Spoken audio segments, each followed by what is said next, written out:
Office থেকে বাড়ি ফিরে আজ আমি একদম বসে পড়িনি। আজ যেহেতু ছিল উল্টো রথ, তাই আমি আগে থেকেই ভেবে রেখেছিলাম যে জগন্নাথ দেবের জন্য আজ কিছু ভোগ বানাবো। তাই তাড়াতাড়ি করে ফ্রেশ হয়ে নেই আমি ভোগ বানানোর প্রস্তুতি শুরু করে দিলাম।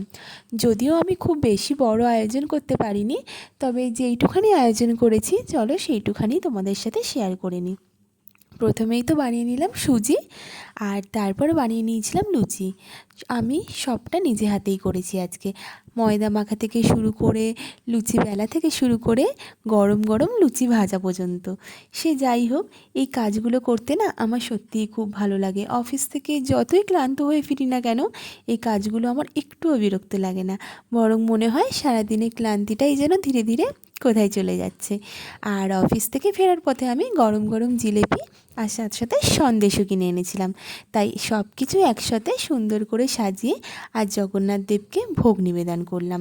শুধু জগন্নাথ দেবকেই নয়, আমাদের ঠাকুর ঘরে জগন্নাথ দেব ছাড়াও বজরংবলী ছিল, মা লক্ষ্মী ছিল, শিবশম্ভু ছিল, গনুদাদা ছিল।